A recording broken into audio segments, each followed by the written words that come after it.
Friends, subscribe to the channel and be sure to write in the comments what you think about the topic of this story. Your opinion is incredibly important to me. Now, let's dive into a history that will flip your understanding of how the world's most famous weapon was born. You probably think the history of the assault rifle began after World War II with the legendary AK-47, right? But no. Picture the trenches of World War I. Mud, cold, barbed wire, and endless waiting. Soldiers trained for parades and marching columns were stuck in a positional meat grinder. And in this hellish reality, a demand for the weapon of the future was born. But the generals didn't hear it. Or rather, they heard but were afraid.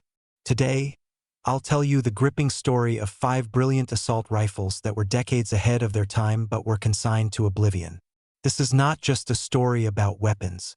It's a story about how conservatism, bureaucracy, and outdated thinking can bury the most brilliant ideas.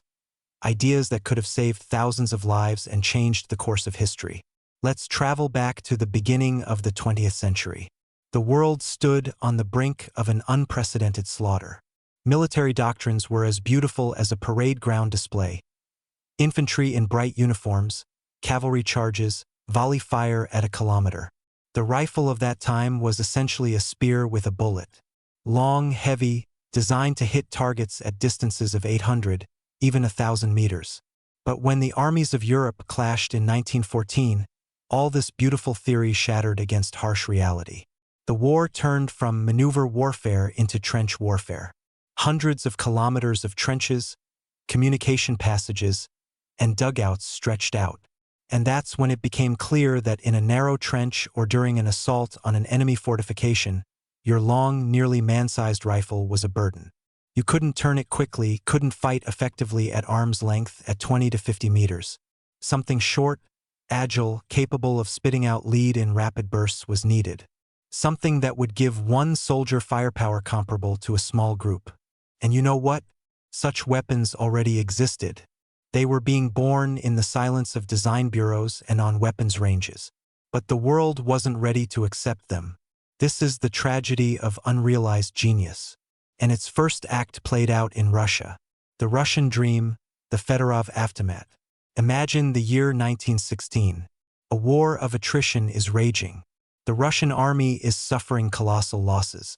And at this time, a humble Russian officer and designer, Vladimir Grigorievich Fedorov, creates something that should have taken his contemporaries' breath away. He called it a rifle machine gun. Today, we would call it an assault rifle. Yes, 30 years before Kalashnikov. What was it?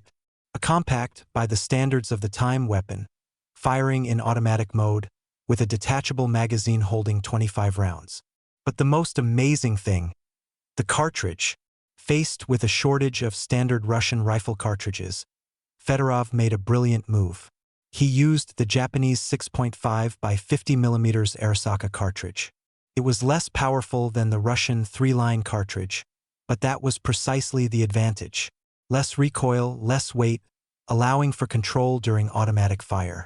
Essentially, it was one of the world's first intermediate cartridges, the key idea underlying all modern assault rifles. And this wasn't a drawing in a desk drawer. This was a real working weapon. Imagine, in the winter of 1916 to 1917, on the Romanian front, a specially formed company is fighting, armed with these strange rifle machine guns. 45 of them, and they performed brilliantly in real combat.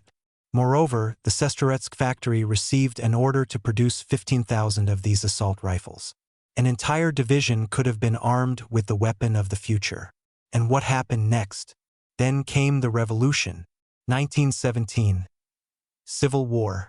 The country plunged into chaos. Factories shut down. Rearmament plans vanished. The unique development, which could have radically changed the tactics and outcome of many battles in the Civil War, was forgotten. Fedorov himself, a brilliant engineer, continued to work under Soviet rule, but his brainchild never went into mass production. The idea was buried for 25 years. Just think, a whole generation of soldiers could have fought with a fundamentally different weapon, but history, alas, knows no conditional mood. This was the first, but not the last sacrifice on the altar of progress. The French aristocrat, from salon to trench, While Russia was struggling with its concept, in France also suffering in the same positional war, they approached the issue from another, rather elegant angle. The French are a nation with refined taste, even in weaponry. They took as a basis not a harsh military model, but a civilian hunting carbine.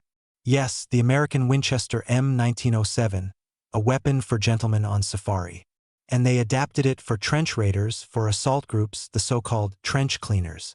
Picture an elite soldier, armed not with a long label, but with a compact self-loading carbine with a 20-round magazine. He could burst into enemy trenches and drench them with a hail of fire. But the French didn't stop there. A true revolution was conceived by an engineer named Ribeyrolles. In 1918, at the very end of the war, he presented a prototype that still gives modern weapons historians chills. He created a special 8 by 35 mm cartridge for his carbine. This was a conscious rejection of the powerful rifle cartridge in favor of a shorter, weaker one, but ideal for automatic fire at real combat distances. Ribeyrolles essentially invented the very philosophy of the intermediate cartridge.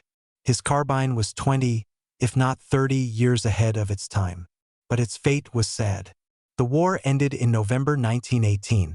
Universal jubilation, pacifist sentiments, fatigue, a ruined economy. Who needed expensive experiments with some kind of carbines when the country needed rebuilding? Work was curtailed, prototypes sent to museums and archives. Another brilliant idea was sacrificed to short-term economy and the short memory of generals. Swiss watch and American cowboy, two worlds, one fate. Now let's move to neutral, prosperous Switzerland. There, in an atmosphere of order and precision, engineer Adolf Furr in 1921 created perhaps the most advanced assault rifle of its time. The M1921 project. It was a Swiss watch turned into a weapon. It was designed for a specially developed 7.65 by 35 mm cartridge, again, intermediate, and was distinguished by incredible reliability and accuracy for that era. It seemed like the ideal had been found, but that was its tragedy. It was too good, too precise, too complex to manufacture, and therefore exorbitantly expensive. Every part required jewel-like precision. Imagine needing to arm 1 million soldiers with this. It would bankrupt even the wealthiest treasury. Furr created a masterpiece for weapon connoisseurs, but not for trench mud and mass mobilization. His assault rifle fell victim to its own perfection. And what about across the ocean, in the USA, the land of pragmatists and innovators? There, an inventor named Burton approached the issue with purely American scale and unconventional thinking. His carbine had a fantastic feature for those years: 2 vertical magazines, one above the other. A soldier could, with one lever movement, switch feeding from one magazine to the other, essentially reloading instantly.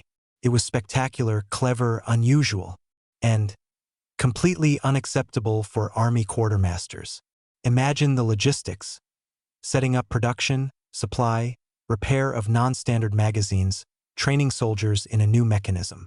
The army is a conservative machine. It loves simplicity and standardization. Burton's genius gimmick buried the whole project. Too complicated, too weird. Why? A general's conspiracy? So why did all these brilliant developments, each in some way anticipating the AK-47, fail? Was it a conspiracy of dim-witted generals? It's not that simple. Let's turn on analysis and look at the reasons systematically.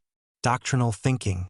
Generals of the early 20th century were raised on 19th century ideas. An infantryman was a universal fighter.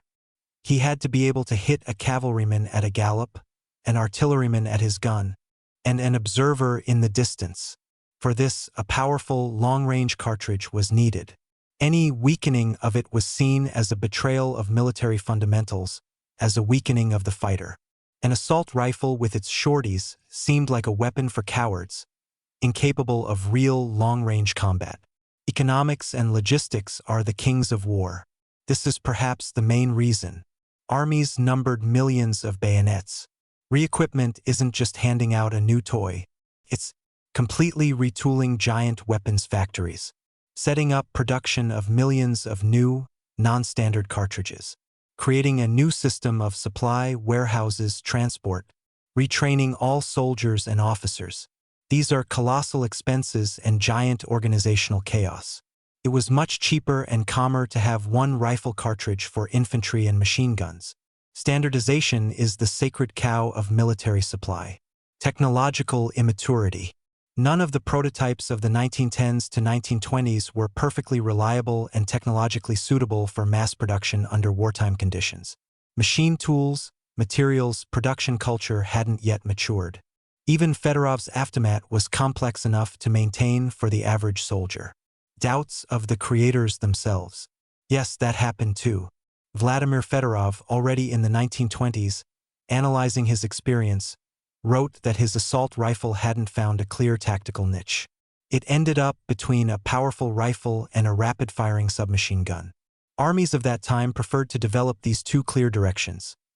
Self-loading rifles for accurate fire, like the American M1 Garand, and submachine guns, like the PPSH or Thompson, for close combat. The assault rifle remained neither fish nor fowl in their eyes. A cruel lesson, World War II and the birth of truth. Then came World War II, the most terrible and merciless conflict in human history, and it put everything in its place with chilling bluntness. Analysis of thousands of engagements showed grim statistics. The vast majority of infantry combat occurs at distances up to 400 meters, most often within 200. That long and accurate shot at 1,000 meters turned out to be a beautiful fairy tale for textbooks. On the front line, three factors decided: who saw first, who shot first, and who had higher fire density. A German infantryman with his excellent but bolt-action Mauser 98K in a city or forest faced a Soviet soldier armed with a PPSH with a 71-round drum. At close range, it was an unequal confrontation. But the PPSH also had a drawback. Its weak pistol cartridge was useless even at 200 meters. A golden mean was needed, and the Germans, desperately seeking a tactical advantage, found that mean. They remembered old, forgotten developments. In 1943, the world saw the STG-44, Sturmgewehr 44, the assault rifle. The key to it was the specially created intermediate cartridge 7.92 by 33 mm Kurs. Short. This was not a rifle or pistol cartridge. It was a cartridge for real war. The STG-44 was heavy, not the most reliable, expensive to produce. But it made a revolution. It proved that the concept nurtured by Fedorov Ribirol's fur was correct. Soldiers armed with it had fire superiority. And here, after 1945, the race began in earnest. All leading powers, having studied the German experience, rushed to create their own weapon of the new class. And in the Soviet Union, a young sergeant tanker, formerly a simple peasant boy named Mikhail Kalashnikov, managed to do what the most sophisticated minds of the early century could not. He created not just an assault rifle. He created a system. The AK-47 was brilliant not for its originality. Many solutions were already known, but for its incredible durability, simplicity, and manufacturability. It became the logical, inevitable culmination of that very idea that had been in the air back in the trenches of World War I. An idea that was rejected, laughed at, buried in archives. Today, looking at modern armies armed with assault rifles, descendants of that very concept, it's hard to imagine that this was once considered heresy. The Fedorov Avtomat, the Ribirol's carbine, the Swiss M1921, the American oddity by Burton, these are ghosts of an alternative history. These are roads the world could have taken 20 or 30 years earlier. How many lives could have been saved, how many battles won, if back then, in the 1910s to 1920s, these ideas had been heeded? The history of weapons is always a history of people. About brilliant designers ahead of their time. About conservative military leaders unwilling to take risks. About harsh lessons paid for with the blood of ordinary soldiers. And about the relentless logic of progress, which sooner or later paves its way, even through the thickness of bureaucracy, doctrine, and human misunderstanding. This story makes you think. How many of today's Fedorov Avtomats exist in other areas of our lives? Brilliant, ahead of their time inventions or ideas that we reject because it's not done, too expensive, too weird? Maybe we should be more attentive to voices that are ahead of their era? Friends, this was a heartfelt story about the birth of a legend. If you found it as interesting as I did, if thoughts came flooding in, please write in the comments. What do you think? Could history have gone differently? And remember, the most important discoveries often lie where people don't want to notice them. Hit the like button, subscribe to the channel so you don't miss new deep dives into history. Hugs to everyone who read to the end. Peaceful skies above everyone.